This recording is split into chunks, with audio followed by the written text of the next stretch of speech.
Hi students, here we are. I want to do the review with you and kind of go through the specifics of what you need to know for the test on either Thursday or Friday. Whether you are here or at home, in school or at home, you will be taking the test on your iPad. It will be timed, however, so you really won't have a lot of time to look up answers or Google things, so get to know this review really well. At this point, only focus on what is on the review. So here you go. I'm going to repeat these 2 times. You can see my scratched up paper, my diagrams and things. I'll repeat it 2 times. If you need to stop and go back and rewind and listen to that again, go ahead. So I need you to know the neuron structure. This is a motor neuron that I have right there. You can see the dendrites, it receives the messages. The axon is surrounded by the myelin sheath. You notice the arrow only goes one direction, and that is going to send the message down the axon to the terminal buttons. That's what stores the neurotransmitters. The space in between the terminal buttons and the junction of the next dendrite is called the synapse. And so then it sends its message on to the next receiving neuron. So get to know that neuron structure and the way it is set up. The myelin sheath, that's the fatty tissue on the axon that speeds the transmission and protects it. So you see that fatty tissue wrapped around the axon? It does 2 things. It speeds up the transmission so you have a good smooth transmission of that message, and it protects it. Now, if it starts to break down or there's a degeneration of it, that results in multiple sclerosis. And that's where we can see people start to have these movements that are not quite as flowing as quite well as they could or they should because of that breakdown of that myelin sheath to speed that transmission. So we're going to have this neural firing. And if you remember seeing, me in the bathroom, you keep thinking of this toilet analogy, that we are going to have a firing or not. Like there's no halfway in between. Either the neuron goes or it doesn't. And so we call this the action potential, which is the brief electrical sequence of charges to get neurons to communicate. The brief electrical sequence of charges to get neurons to communicate. How that message is passed from one neuron to the next. That is the action potential. When this is all happening, when the neuron is firing, sometimes in those terminal buttons, the terminal buttons have too many neurotransmitters that are trying to be set to that key of the next dendrite, but there's not enough keyholes, and so the reuptake might happen. That's when the sending neuron, if you look at that neuron on the left there, the sending neuron reabsorbs the excess neurotransmitters. Any that don't fit in there perfectly like a key, they get sent back the other direction. Now, don't confuse the direction of the action potential as going the other way. Action potentials only go one direction, but the reabsorption travels the opposite way. The refractory period. This is after the neuron has fired and the action potential has taken place. It's the period of inactivity before another neural transmission can even happen. You think of the toilet flushing. You could keep putting your finger, getting the toilet to flush again before the tank is actually full, but it's not going to happen. It needs to fill up again. Think of that refractory period as it waiting and building up in order to have another neural transmission. The types of neurons. We have 3 types. The one that I showed you up there on top that I drew out for you, that's a motor neuron. But we have sensory neurons, we have interneurons, and we have motor neurons. Now, if you think of these within the whole system of the nervous system, think of the sensory neurons as, I guess to simplify it, in the peripheral nervous system. So the sensory neurons, if you can imagine me or your classmates doing the neuron dance, the sensory neurons take in that information from the periphery, outside of our body, or on the outer skirts of our body. The interneurons send that message that you've taken in up your spinal cord into your brain. So think of the interneurons as kind of the, I guess in the central nervous system you would want to think about it, but kind of the byway, if you will. And that message is then sent to your motor neurons in your brain. Now, it's not just in the central nervous system, it's going to be also in the peripheral nervous system. But the motor neurons are the ones that are going to act. They're going to do something. They're going to respond with movement or to signal pain or whatever it happens to be. So know not only the types of neurons, but how that would look in the body. We have something called the pain reflex pathway, and I talked about this a little bit in one of the videos, that it's our reflex that allows us to respond before our brain receives a signal of pain.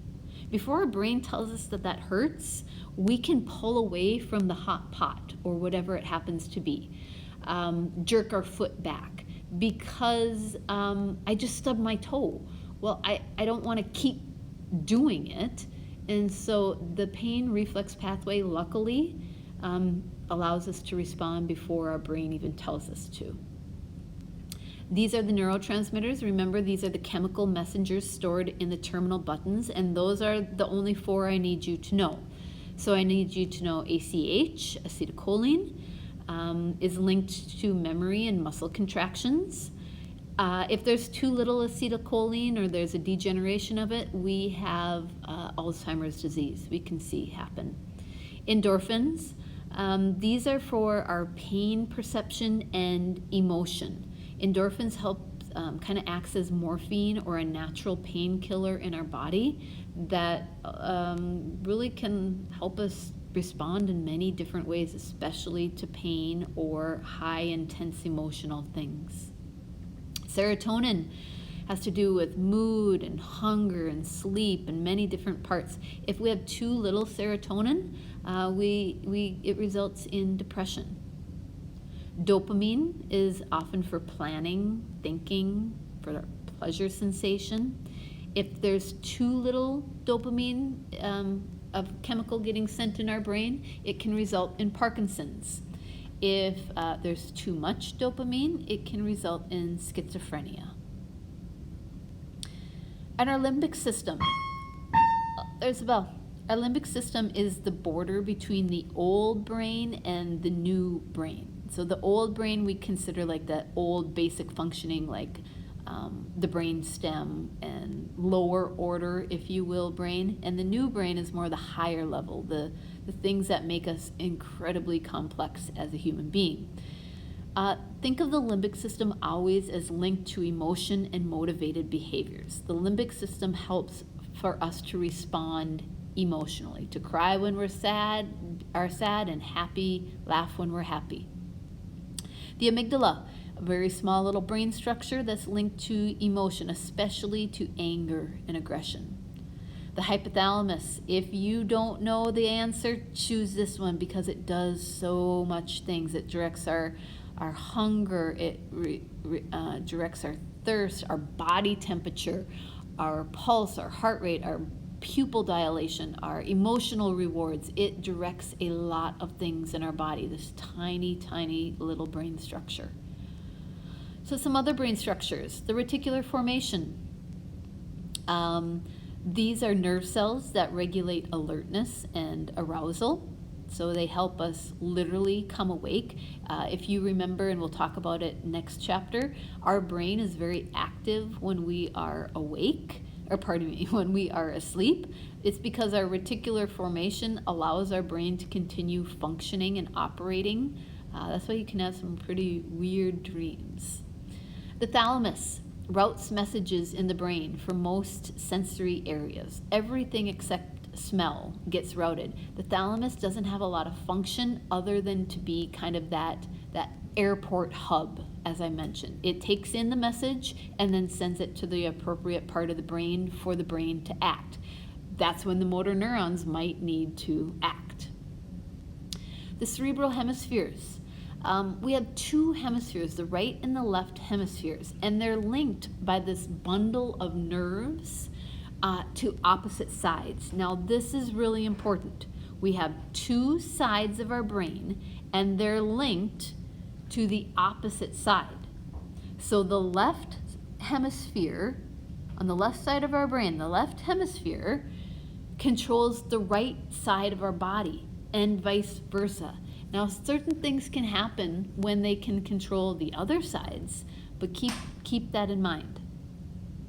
The cerebellum, sometimes we call it the little brain, it coordinates voluntary movement. It's at the back of the brainstem. It helps with our balance, our coordination, our smooth movements. Our lobes, the 4 lobes of the brain. Now keep in mind, we have 4 lobes of the brain, but they're in both hemispheres. We have a right and a left hemisphere, so that means the parietal lobe is in both the right hemisphere and the left hemisphere. The temporal lobe, well, if you think of the temporal lobe as being on the sides of your head, obviously that would be in both hemispheres, but they operate for different functionality. So the parietal lobe is for touch and body position. And think of the parietal lobe as right at the top of your head. So information about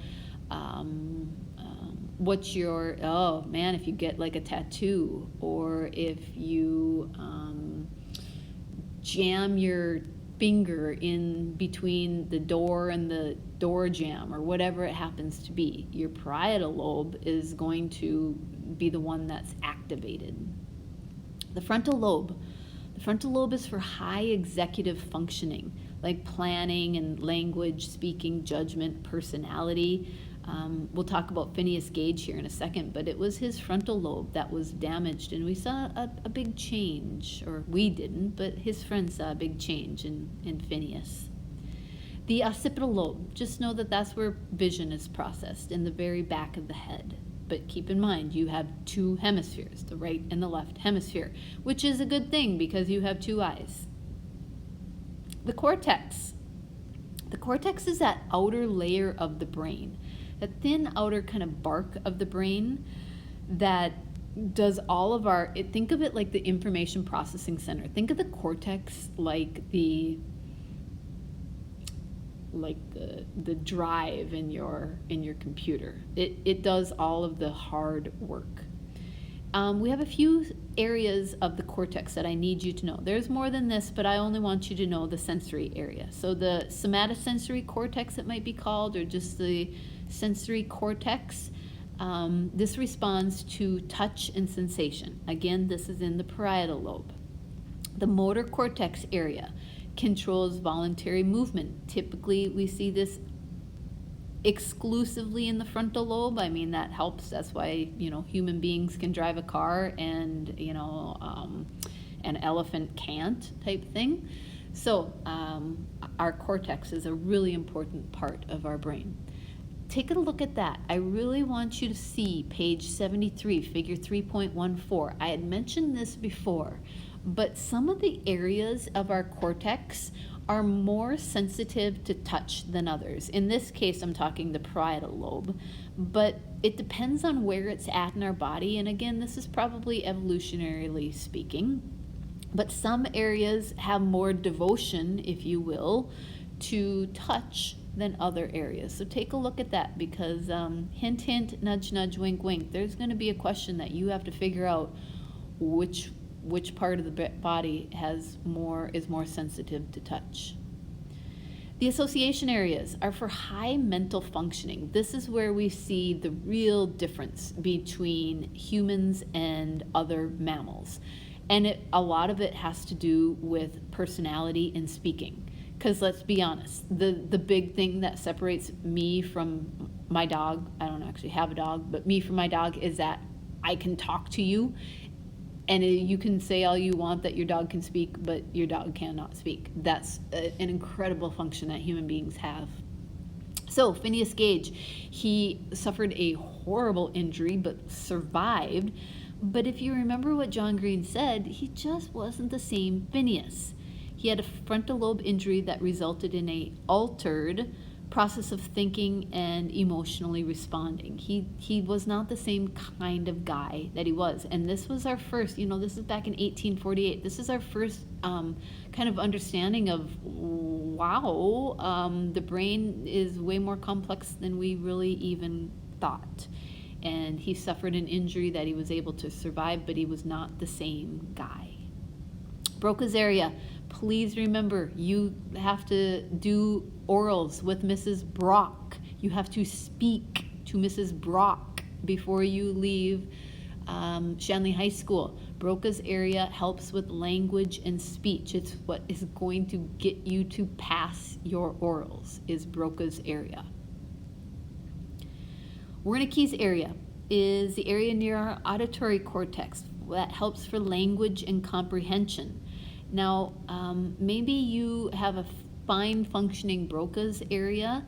You can talk, but you cannot literally, like, your words do not have any meaning. There's no comprehension there. That's Wernicke's area.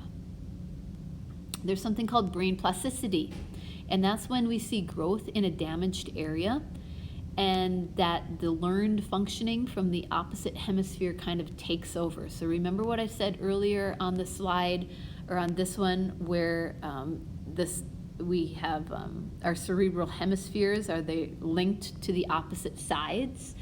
When we see brain plasticity, sometimes things happen where one side has to kind of compensate for damage to an area that should be controlling the other side. This is where we see something called brain plasticity. And the central and peripheral nervous systems. Know that chart. I mean, whether you are at home or at school, use a piece of scratch paper and really understand this chart. The central nervous system is the brain and spinal cord. The peripheral nervous system is everything besides the brain and spinal cord in our nervous system. The peripheral nervous system is broken down into the somatic and the autonomic. So the somatic nervous system controls our voluntary muscles. We choose to do it. The autonomic controls our involuntary muscles, internal organs, body functions, things like that. If you think about how much mental energy it would take for you to pump your heart. That would not be great. If you had to think about pumping your heart, well, we'd probably all die, because we'd forget, or we'd get too tired, or we'd spend so much time doing that we could literally not do anything else, because we'd devote too much time and attention to that function. So the autonomic is involuntary. The autonomic then is divided into the sympathetic and the parasympathetic, because we don't have this voluntary control. It's involuntary. So the sympathetic system goes on high alert when we need it to. Luckily, we don't have to tell our brain, get excited, get amped up, have your pupils dilate, your heart rate increase, your blood pressure go up, whatever it happens to be, to prepare our body for pain and danger, embarrassment, whatever it happens to be, fight or flight. The parasympathetic system, think of it like the paramedic. It calms you down. You would not want a paramedic freaking out at the scene of an accident when you're like bleeding from your, arm or something. You have a gash in your arm. That would not be good. You want your parasympathetic system to calm you down, bring you back to a steady internal state. And finally, the endocrine system.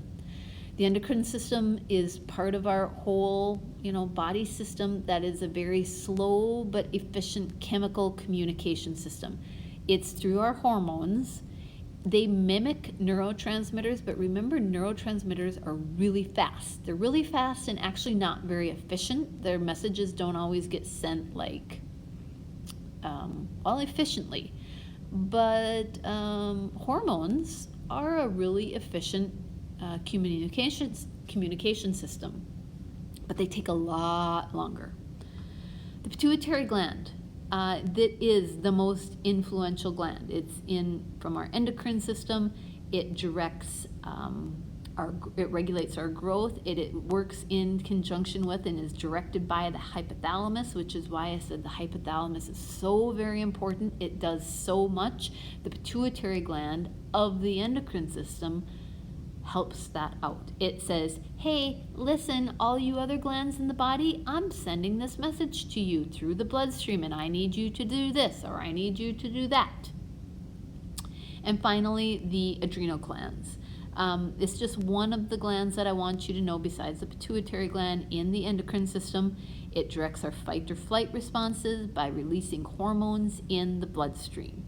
So you can see how maybe if it's a neurotransmitter, it goes really fast. If it's the adrenal gland, it would go slower. It's very efficient, but it can last a long time. The neurotransmitters, for example, like endorphins, would act much faster. So they're similar but different. All right, so there is the review. I went through it really fast. If you have to pause and rewind and go back and pause again, please do that. I'm going to put this and a clean copy of this to either print out or do in your notebook, but I do highly recommend that you write this out because psychology tells us when we write it down, we remember it better. All right, give me an email or let me know if you have any questions before the test on either Thursday or Friday. Have a good day. Bye.